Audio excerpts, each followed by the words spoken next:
Quando todas as portas já estão fechadas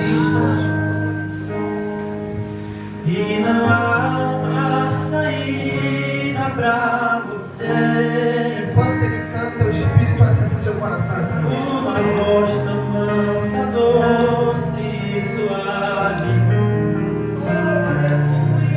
diz assim: meu filho, vou te socorrer. O Espírito de Deus está se movendo aqui. Quando tudo enfim parece acabar, logo vem o sentimento de perder. Mas é Deus que dá a última palavra. Ele te ama e sei que vai te socorrer. A esperança em Cristo é certa e nunca morre. Deus não vai deixar você ficar sofrendo assim. Tem socorro chegando. Ele tem as mãos a chave da vitória. Não desista, meu amigo, pois não é o fim. Não ceda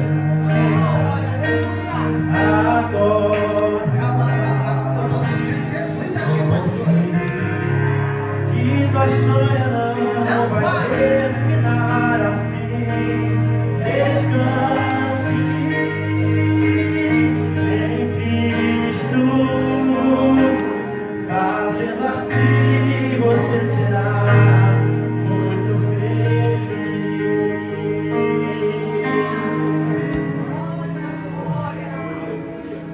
Que presença é essa, gente? Eu não sei se eu começo a pregar, mas se eu deixo o Pierre cantando. Camandure mandere vacitirema. Isso. Essa noite o Senhor está fazendo algo diferente nesse ambiente. Tem pessoas aqui sendo profundamente tocadas. Canta, Pierre, pelo Espírito de Deus. Está saindo vida desse teclado, Pierre. Serrema Luiz, Pai, Não acabou. Espalharam por aí que já terminou e que é o teu fim. Que é isso, Jesus? Mas não terminou. Isso. Se enganou quem pensou Vai receber a vida, vida. que a história ficou. Se equivocou. Meu Deus! Eu vou mostrar pra quem achou que terminou. Eu vou deixar passar que o projeto falhou.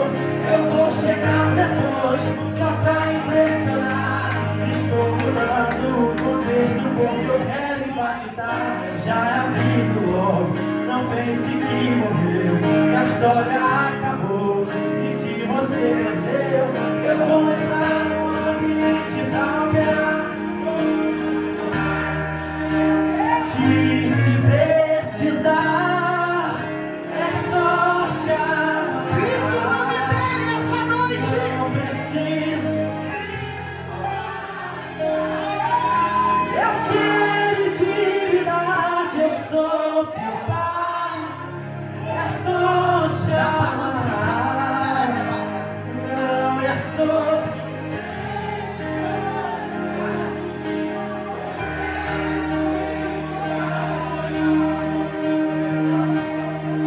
Sabe quem eu sou? Eu sou aquele que te ouviu chorar. Eu sou o único que escolheu ficar. Amigo, confidente, o pai que sempre sabe te aconselhar. Mas conhecido como com a vida Jeová. Eu sou a luz do fim do túnel, a força da sua. Isso.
até o infinito vai cantar. Mas quando eu pensava que estava só, o Todo-Poderoso aparecia, renovava as promessas, lembrava do que ele fez, e palavras de conforto ele dizia. Lembra da nuvem de dia, fui eu. Lembra da coluna de fogo, fui eu. Eu fiz pedras chorar água pra você beber. Lembra do maná no céu, fui eu. Lembra do caminho no meio do mar. Canta, pois sou eu quem cuido de você.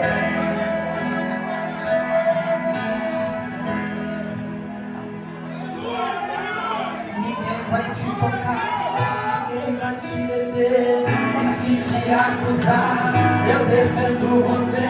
Eu te abençoo aqui, eu te abençoo lá, onde pisar teus pés, abençoado será.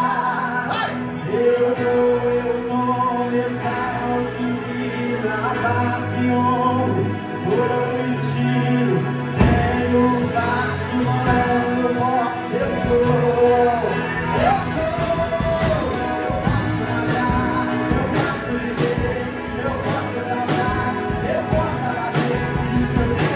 Quem vai poder? Alguém não quer, Mas quem é sou eu? alguém não vai, Mas quem vai sou eu? lutaram contra, fizeram de tudo, mas eu sou a sua vida e Deus vai perdoar. Eu vou começar,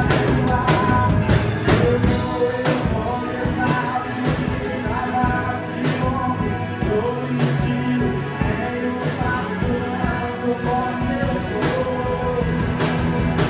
Eu posso andar, eu posso viver, Eu posso exaltar, eu posso abater, isso eu quero te abençoar.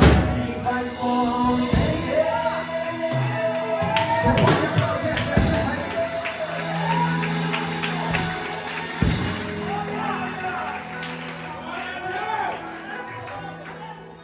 E o culto não acabou.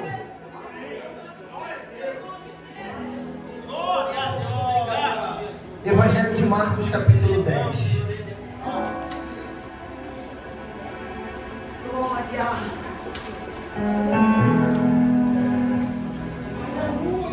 Evangelho que escreveu Marcos, capítulo 10.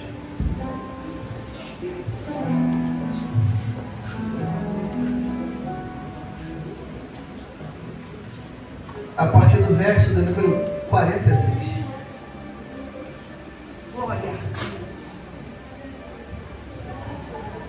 Trago aqui um abraço da nossa igreja, do nosso apóstolo Wagner.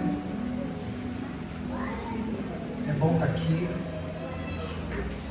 E é bom estar debaixo da bênção, né? Correria hoje, porque é saída para encontro.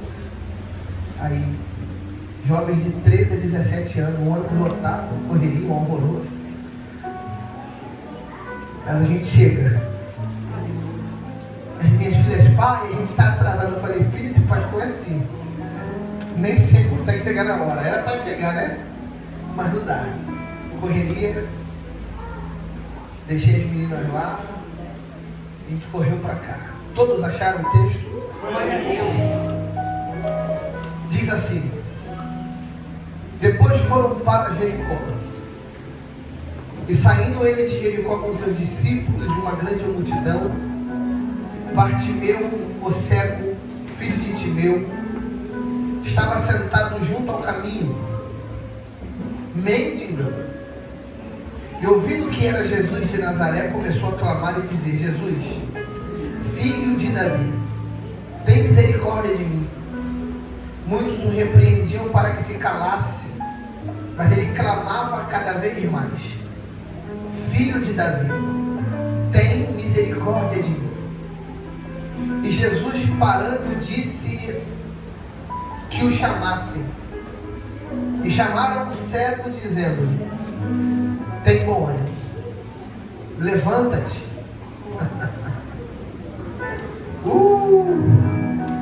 Tem bom ânimo, levanta-te. Ele te chama. Grave o verso 50. E ele, lançando de si sua capa, levantou-se e foi ter com Jesus. E ele, lançando de si sua capa, levantou-se e foi ter com Jesus. E Jesus, falando, disse-lhe: que queres que te faça? E o cego lhe disse: mestre, que eu volte a ver. E Jesus lhe disse: vai, a tua fé te salvou. E logo viu, vírgula, e seguiu a Jesus pelo caminho. Toma o seu assento, por favor. Meu Deus, aleluia.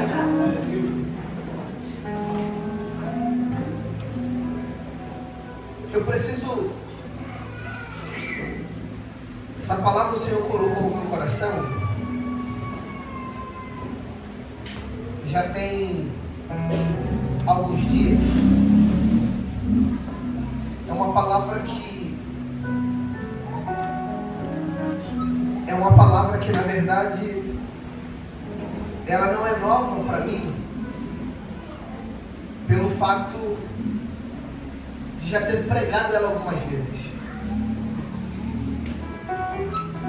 Mas até que um dia eu parei para analisar do porquê Marcos escreve sobre esse cego. Porque a minha ideia era procurar entender qual era a relevância disso para isso aqui. Porque eu não acredito que exista nas Escrituras algum episódio que tenha sido irrelevante. Porque ele curou muitos cegos, deu vista a muitos cegos. Mas do filho de Timeu ele registra. E Marcos, que não foi discípulo diretamente de Cristo, porque seu primeiro nome é João e ele se chama João Marcos, foi discípulo do apóstolo Paulo, que apresenta para ele uma vida missionária. Então João Marcos, o autor deste evangelho, ele vai escrever esta carta para o povo de Roma, justamente para o povo de Roma. Ele conta uma história que um imperador romano fez Bartimeu viver. E aí o texto começa dizendo que depois daqueles dias, Jesus entra outra vez em Jericó. Aí o texto diz que ele entra em Jericó com os discípulos. Mas o texto diz que o mesmo que entra com os discípulos, ele sai com quem entrou, mas sai trazendo uma multidão com ele. Talvez você leia Marcos 10:46, imaginando que esta Jericó de Marcos 10 é a mesma Jericó de Josué 7. Não é. Esta Jericó aqui é a quarta cidade que tentaram reconstruir. Porque a primeira Jericó, Deus a derruba, aniquila os seus moradores, não permite que nada de dentro dela seja tomado como despojo de guerra. E para piorar, ele amaldiçoa os moradores e a cidade. Ele diz que aquela cidade nunca mais vai ser reedificada. Quando você lê as Escrituras, você vai ver que tem um rei que tentou reconstruir Jericó. Seu filho é acometido de uma enfermidade incurável. E quando ele fica sabendo do que o Deus dos Hebreus fizera com aquela cidade, ele abandona tudo que ele construiu e vai embora.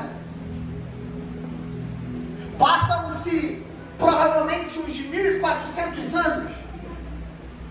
Aí vem Herodes o Grande, com uma ideia maravilhosa no deserto da Judeia e cisma de reconstruir uma cidade no deserto da Judeia. E o nome da cidade qual é? Jericó. Tu acha que vai dar certo alguém, por mais poderosa que seja, tentar levar para frente aquilo que Deus já disse que não vai dar certo? Você já viu alguém conseguir sustentar por muito tempo aquilo que Deus colocou a mão dizendo não vai crescer? Mas Herodes, ele não é só um homem com poder, ele é tirano. Aí a história diz que esse Bartimeu que está cego, pastor, posto na porta da cidade, a gente está construindo, daqui a pouco a gente grita, posto na porta da cidade, ele não é um cego de nascença, ele foi alguém atacado pelo sistema e teve a sua visão interrompida, porque seu pai Timeu servia numa base militar em Belém, e Herodes, temendo uma revolução, vai covardemente tirar a vida de Timeu, vai pegar seu filho e vai arrancar seus olhos como punição, porque a ideia de Herodes era essa: já que vocês gastaram a vida na batalha, nada mais justo do que agora, em vez de pagar vocês a aposentadoria que é digna, eu vou fazer o seguinte: eu dou para vocês o dinheiro da aposentadoria e vocês compram uma casa na cidade que eu estou edificando. Deus. Eles eram obrigados a comprar casa? Não. Mas para Herodes era imposição. Ou compra, ou compra. Aí sabe o que o texto diz? Que Bartimeu é colocado na porta da cidade com uma capa, e agora ele está mendigando. Sabe quem está mendigando? Um cara que já teve casa, provisão, recurso, proteção, abrigo, segurança. Um cara que não lhe faltava nada. Mas esse cara que tinha tudo, é os gatos brigando. Agora não tem nada. Tu imagina como esse cara tá? Ele perdeu sua fonte de provisão. Ele perdeu o seu abrigo. Ele perdeu o direito de ter uma casa. E agora ele está na entrada da cidade. E sabe o que as pessoas estão vendo? Alguém que foi punido sem ter culpa. E aí quem passa por ele sente dó, sente pena. Aí Herodes pega uma capa, coloca um brasão de Roma nela e tenta incutir na mente dele: a gente feriu você, mas a gente está contigo. Nós não somos ruins assim também, porque a gente poderia ter te matado, mas a gente poupou a tua vida e te deu a entrada da cidade e uma capa. É Herodes dizendo: você precisa aceitar que melhor do que ter morrido é estar aqui dependendo da esmola que quem teme a mim oferta em você. Aí o cara que já teve casa, família, proteção, cobertura, abrigo, segurança, tudo que ele tem agora é uma capa e a misericórdia dos outros. Você conhece a síndrome da galinha? Você tira a pena toda dela, ela vai sentir dor. Era para ela nunca mais voltar para a tua mão. Mas você balança o milho. Ela vem comer. O que o sistema está querendo fazer? A mesma coisa com Bartimeu. Te ferimos. Ferimos gente da tua casa. Tiramos todos os direitos que você tinha. E agora? Tudo que você tem é a mim. Então ele está tendo que aceitar na marra. E olha a ideia. Durante o dia, a capa é fonte de provisão. Porque ele não foi colocado em qualquer lugar. Ele foi colocado num lugar estratégico. Então durante o dia, ele abre a capa. E a capa que ele abre durante o dia se tornou uma fonte de provisão, renda. Por quê? Porque o pastor chega lá para visitar Jericó, virou uma cidade turística, ele olha para Bartimeu e diz: misericórdia.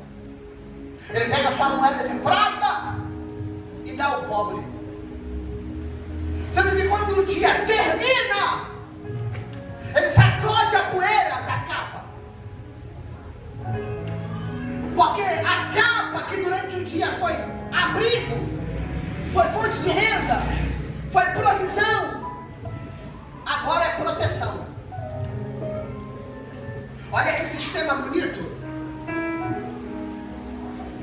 Eu te firo, te arrebento, interrompo sua visão, mas te dou uma capa. Você está comendo por causa de mim. Você não está morrendo de frio por minha causa. Porque era para estar pior. E isso aqui é querer fazer o outro aceitar na marra um estado que não dá para viver. Sendo que o texto diz: e depois de muitos dias, entra Jesus outra vez em Jericó. Essa é a quarta e última vez que Jesus está indo para Jericó. Saindo de Jericó, ele está saindo para morrer. Porque da ida para Jericó para o Calvário faltam 7 dias. Agora, escute isso. Ele entra, os discípulos e uma multidão. Pastora, imagina o reboliço que Jesus não fez em Jericó.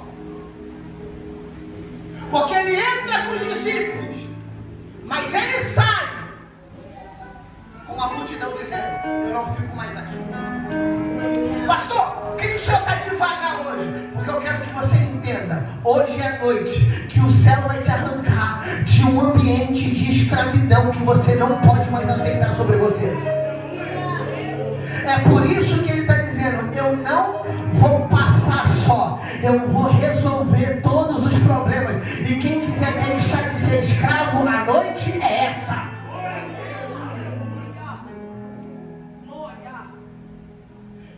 Tu imagina quantos paralíticos não tem ali? Hein? Quantos mancos? Quantos cegos? Quanta gente que foi punida pelo sistema. Mas aí vem a riqueza do texto. Por quê? Porque a riqueza do texto nunca foi Bartimeu voltar a ver. A riqueza do texto foi Bartimeu entender quem Jesus era. Porque senão a gente confunde a ordem das coisas. Ele não pode ver, mas o texto diz que ouvindo o barulho da multidão, ele começa um clamor. Meu Deus, aleluia. Jesus, eu sei que tu és o Messias. Aí, sem quê? Sem ver. Sendo que aqui que entra a riqueza do texto. Ele viu? Não. Tem muita gente que está vendo, mas não sabe quem ele é. Ele não viu, mas mesmo sem ver, ele está crendo. E Jesus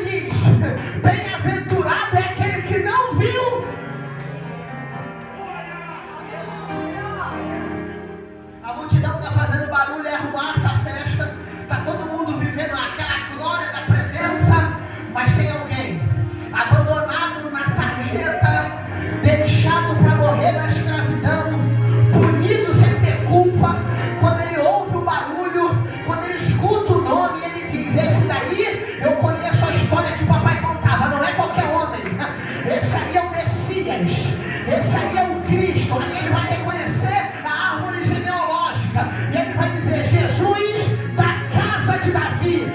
Eu conheço a tua linhagem, você é da tribo de Judá. Eu sei quem você é, me socorre!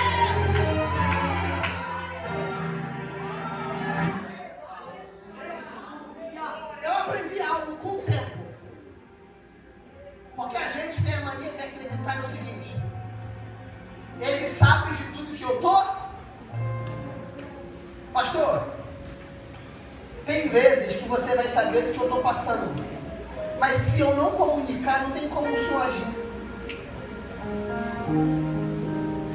Jesus não entrou ali a primeira vez, é a quarta. Mas ele só vai clamar na quarta. Deixa eu dizer algo para alguém aqui. Pare de deixar a oportunidade passar. Meu Deus! Porque existem oportunidades que não vão voltar. Existem portas que não vão se abrir de novo. Eu sou um cara que eu não perco a oportunidade. Às vezes ela está longe, eu corro, pego impulso e me jogo. Mas ela não passa.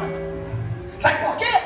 Eu prefiro dizer eu tentei do que um eu poderia ter tentado. É isso aí. Glória a Deus. Hein? É melhor dizer eu tentei do que ficar dizendo, poxa, se eu tentasse. Ele grita, aí o texto diz que a multidão, vendo ele clamar mais alto, diz para ele: fica quieto. Ele não vai te ouvir. Eu não estou pregando para a gente que está tudo bem. Eu estou pregando para a gente que ele sabe que está tudo ruim. Mas ele está dizendo: eu só preciso que você grite. Eu só preciso que você clame. Eu já sei. Mas não adianta só saber se você não pede. Por quê? Porque a Bíblia diz que aquele que pede recebe. Aquele que procura acha. Aquele que bate a porta abre. Então ainda que ele saiba de tudo, ele está dizendo: eu sei que você precisa, mas se você não pedir, fica difícil. Aí você precisa, deixa eu liberar algumas lições aqui. Eu preciso que você entenda uma coisa. Escute isso.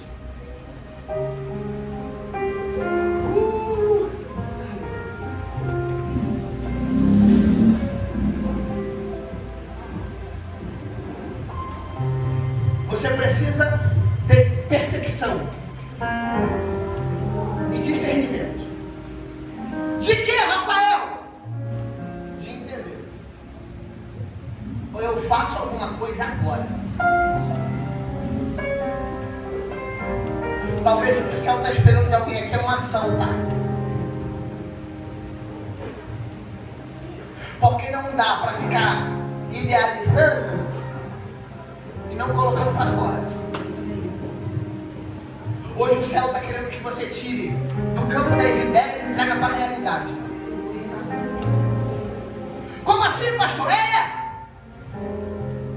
Talvez o céu me trouxe aqui para gritar isso para alguém. Ele entendeu o time do relógio de Deus. Ele tinha percepção.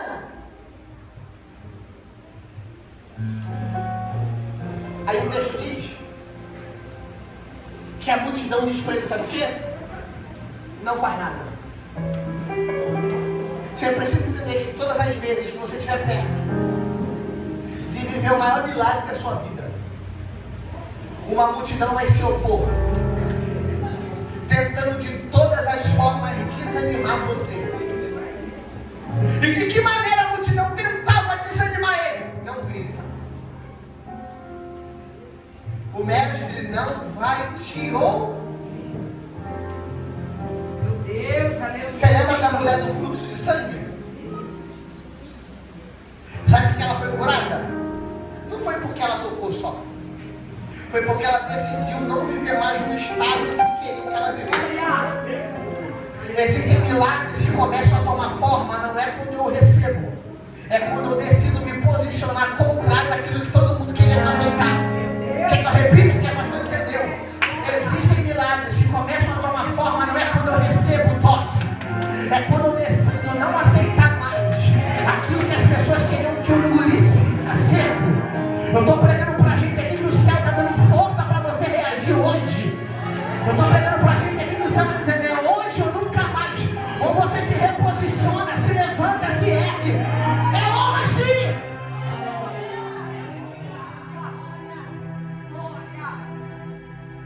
Aí deixa eu fazer uma pergunta aqui. Como você reage com a multidão que trabalha mais para te impedir do que para te impulsionar? Eu aprendi uma coisa. Quando tem muita gente, escute isso, dizendo para mim não vai dar certo, eu faço igual flecha no ar. Eu deixo eles pensarem que estão me colocando para trás. Na verdade, eu estou tomando velocidade. Porque eu não vou impedir que aqueles que não têm a minha coragem me impeçam de viver aquilo que eu necessito. Posso liberar uma palavra de cunho profético aqui? Que essa noite o céu te permita que essa noite o céu te permita separar os seus amigos. Ou você caminha com gente que te impulsiona, ou você aceita caminhar com gente que não quer te ver viver a melhor fase da sua vida.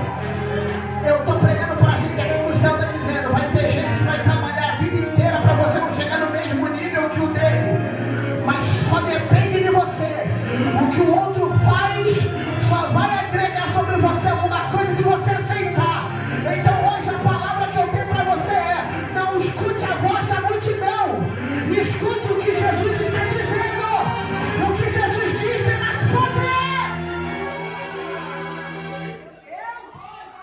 Aleluia! Aí sabe o que Jesus diz? Chama ele. Tu imagina a multidão que está ouvindo Jesus dizer, chama ele. A mesma multidão que disse, não grita, é a mesma multidão que Jesus está mandando chamar. Chama ele. O que aquele cara tinha depois das perdas que ele viveu? Só uma capa. Agora, ele não tem só a capa. Agora ele tem um chamado.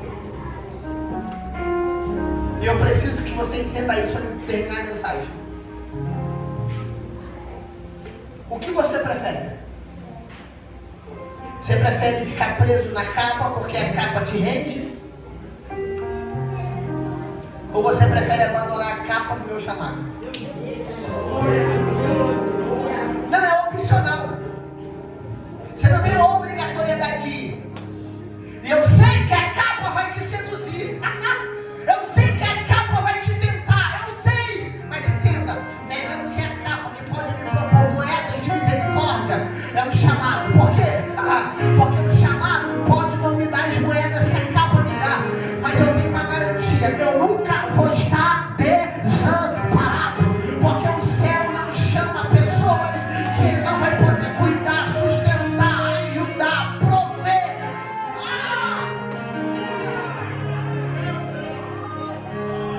Deixa eu gritar para mim aqui: ou você larga a capa, ou você vai atrás do chamado. Não dá para ter um chamado e correr para a capa.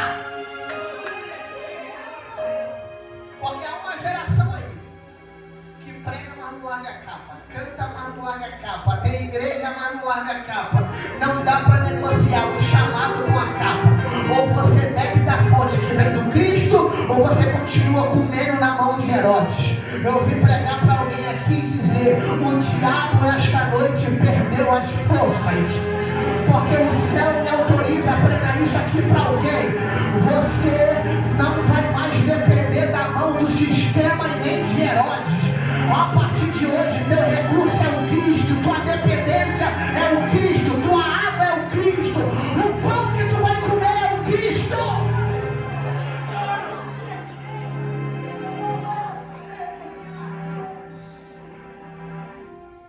Precisamos entender algo aqui para ficar claro.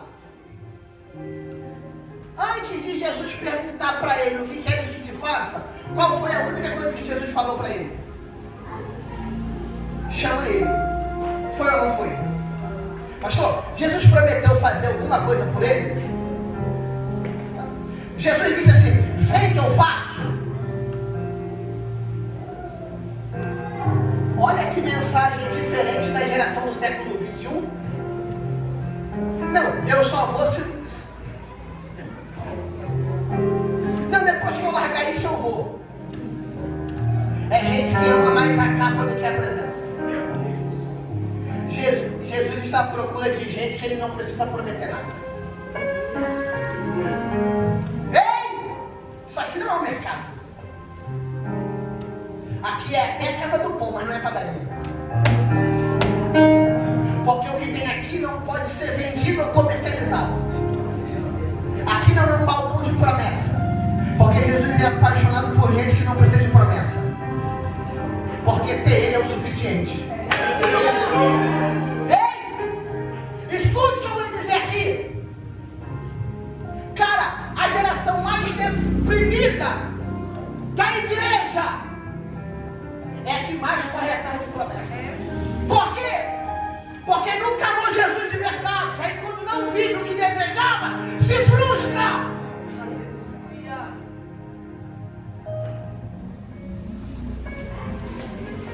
Você precisa do que está aqui, ó. Jesus disse para a samaritana: se tu beber da água que eu lhe der, do teu interior vão jorrar águas. Eu acredito nos ministérios. A igreja precisa ter um apóstolo, um profeta, um pastor. A igreja precisa ter ministérios.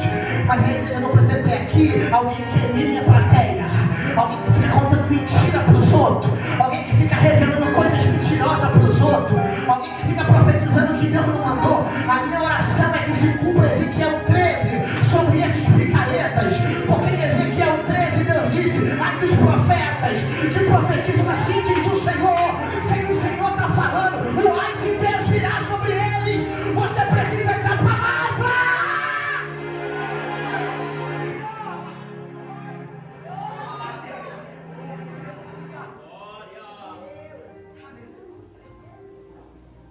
Olha o que o texto diz.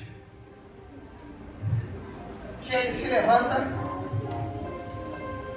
dá um salto e faz o quê? Joga a capa fora. Está muito convicto daquilo que vai viver.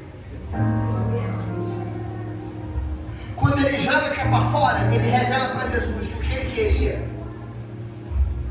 talvez nem era voltar a vida.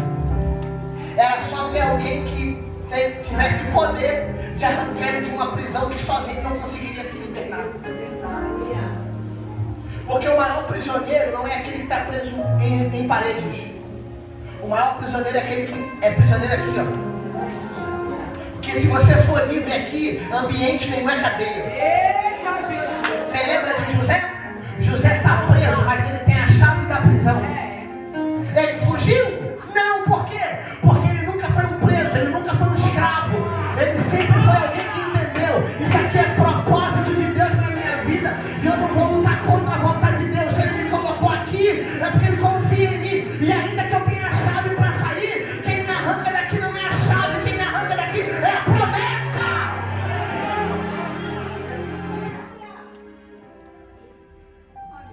Eu estou pregando para alguém aqui que precisa se levantar hoje. Eu estou pregando para alguém aqui que precisa dar um salto hoje. E não é a primeira vez que na Bíblia parece que alguém deu um salto. Por quê? Porque no hebraico dar um salto é dizer: eu nunca mais volto para isso aqui. Eita, meu Deus! Você lembra de Atos capítulo 3? Pedro e João estavam indo para o templo na hora nona, na hora da oração. Aí tem um cara que foi colocado lá. Ele não está ali porque ele quer, ele está ali porque alguém viu um lucro na deficiência que ele tem. Exploradores que não amam o cara, se aproveita da deficiência que ele tem. A gente carrega lá, tu pega e a gente racha. Aí eles encontraram dois caras crentes cheios. 5, Jesus disse para ele: vocês receberão poder quando vier sobre vocês o Espírito. Aqueles camaradas saíram de batismo, cara. Pastor, eles estão cheios, tem fogo no olho, na boca. Eles estão tomados de Deus. Aí vai o inocente lá, achando que todo mundo é bobo. Ei, me dá prata, me dá ouro. Aí Pedro e João olham para eles: ó, o que a gente tem é diferente. Você tem prata, eu não tenho nem prata nem tem ouro, mas o que eu tenho é um tesouro maior que não pode ser corrompido. O que eu tenho eu te dou. Em nome de Jesus, levante e ande. A Bíblia diz que ele quer levantou. É isso que o céu quer que alguém viva aqui hoje. Chegou a hora de dar um salto. Chegou a hora de se levantar. Chegou a hora de dizer para a vida: eu nunca mais vivo na miséria. Eu nunca mais vivo na prostituição.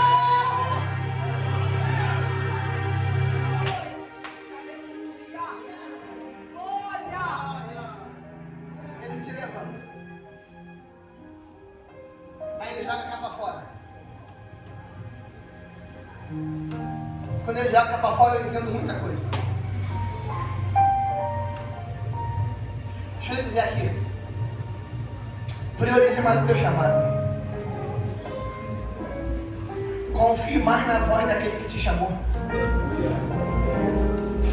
Porque ainda que ele não tenha te feito nenhuma promessa pessoal, se você confiar nele, você está inclusa na promessa coletiva. E eu sou mais apaixonado pela promessa coletiva do corpo do que pelas minhas promessas pessoais. Porque se ele não cumprir nada que prometeu para mim, ele vai cumprir o que prometeu para a igreja. E eu sou membro do corpo. Eu faço parte da noiva. E como eu sou noiva, eu sou co-herdeiro de todas as promessas que o pai fez para o filho. Então tudo aquilo que o pai prometeu para o filho, a noiva vai tomar posse. Ainda que as minhas promessas pessoais não se cumpram, a promessa que está sobre a igreja, eu sou participante dela.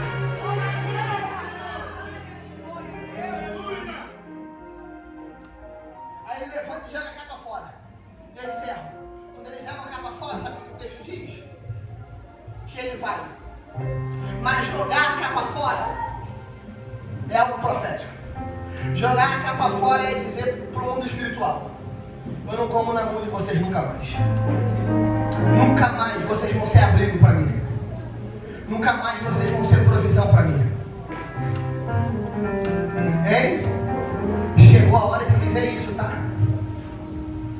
Chegou a hora de dizer aonde você está preso: eu nunca mais dependo de vocês. Jesus vai a ele ou ele vai a Jesus? Como que o cara é cego, mas encontra Jesus? Porque ainda que eu não esteja vendo, o chamado não me permite se perder. Se tu conhece alguém que diz que tem um chamado, mas está perdido, não tem chamado. Porque quem tem chamado, ainda que tenha visão comprometida, sabe aonde vai chegar. Porque o chamado é sobre aonde eu preciso estar. O chamado é sobre o que eu preciso fazer. O chamado é sobre o que eu preciso comunicar. O chamado é sobre aonde nós no coletivo iremos chegar. Ele pode não ter vista, mas ele tem um chamado. Sendo que hoje o céu me trouxe aqui para dizer: chegou a hora de transicionar a visão.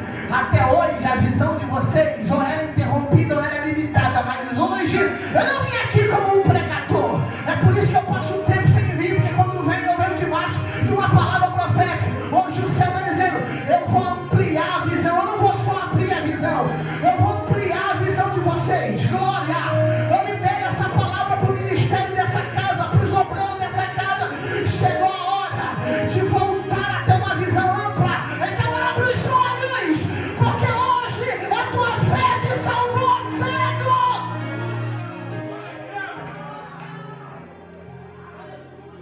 Aí o texto diz que ele voltou a ver. Porque a pergunta de Jesus para ele não é piada. Porque se o Senhor é cego e eu chego aqui perguntando para o Senhor: o que queres que eu te faça?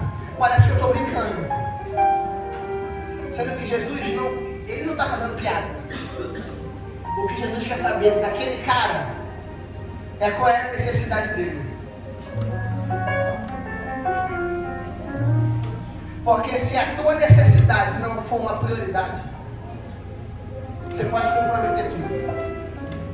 Porque não adianta nada você ser cego e diante de Jesus ouvir a mesma coisa que aquele cara ouviu e dizer, sabe o que?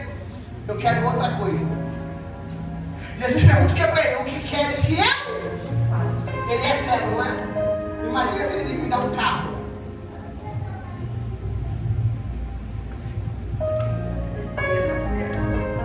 Não ia.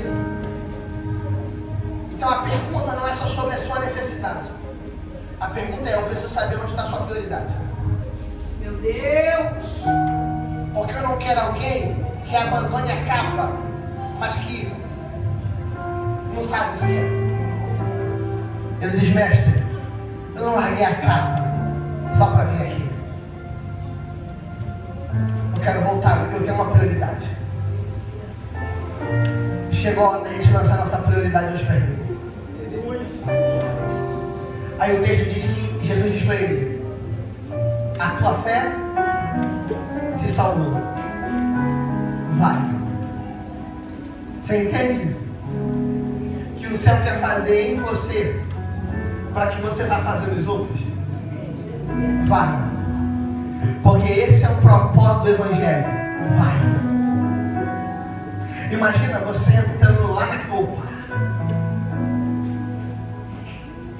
O texto diz que depois de que ele volta a ver, ele segue a Jesus pelo caminho. Então isso revela para mim que a coisa mais poderosa da vida dele não foi ter a visão restaurada. Foi estar no caminho. E sabe qual é o caminho que ele está? O caminho da cruz. Porque Jesus não cura ele e vai para a resenha. Jesus cura ele e vai caminhando para o Gólgota. Jesus está indo morrer, cara. Sabe o que o texto diz? Que Jesus não chama, ele decide. Eu entendi que não existe vida sem ele. Então se ele morrer, eu morro com ele.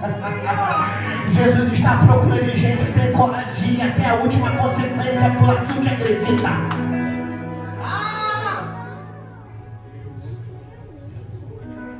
Irmãos, o céu não pode levantar quem não tem coragem de morrer. Sabe o que eu mais ouço hoje? De crente. Eu quero viver mais. Eu quero curtir mais. Tu pergunta para as pessoas assim, tu quer que Jesus volte agora? Não. Tem viagens que eu não fiz ainda.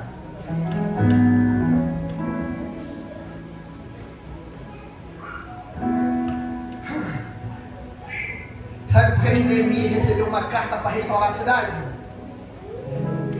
Porque Neemias estava disposto a morrer pelo rei que servia. Se você não estiver disposto, o céu não te quer porque tem necessidade. O céu te quer porque o propósito está alinhado. Nós estamos indo para o mesmo lugar. Jesus não pediu nada a ele. Foi voluntário.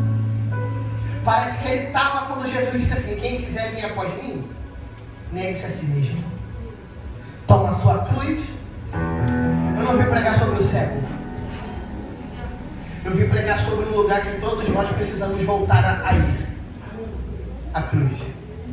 Pastor, o senhor não pregou sobre o cego? Não, o cego foi só para trazer você até aqui. Porque ainda que ele abra a tua visão, restaure o que você precisa, você vai estar vazio se não tiver uma cruz. Porque o evangelho de hoje é um evangelho que as pessoas se tornaram amantes de si mesmo. Meu Deus, aleluia. É tudo menos evangelho. Elas estão ficando naquela fala de Paulo a Timóteo, que os homens se tornariam avarentos, vaidosos, prepotentes, insubmissos, vaidosos, cheios de si mesmos, soberbos. Não iam querer mais ouvir a verdade, iam procurar ouvir aquilo que agradar a eles. E aí sabe o que falta nos nossos cultos? Cruz, morte,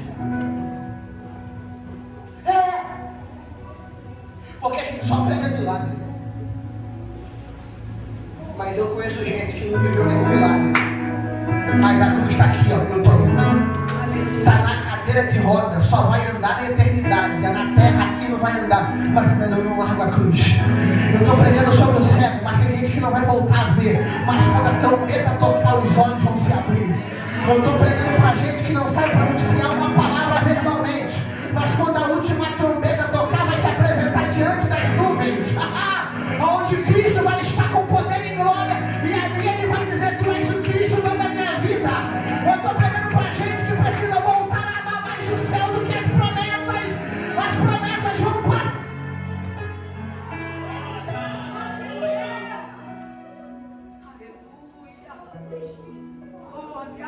Fique de pé, por favor. Meu Deus, aleluia.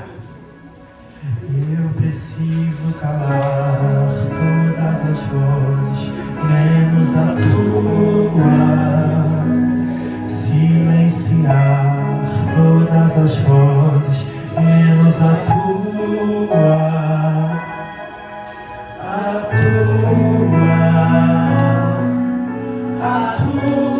tua, se eu não te ouvir, eu morro. Se eu não te ouvir, eu pereço. Sua voz é livramento no meio do momento. Sua voz é tudo.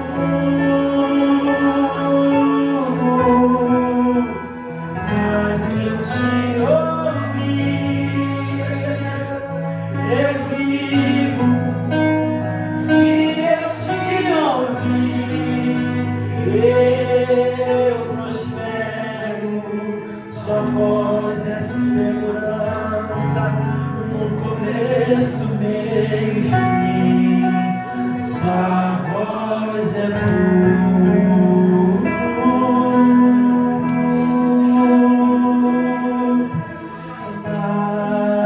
Não espertem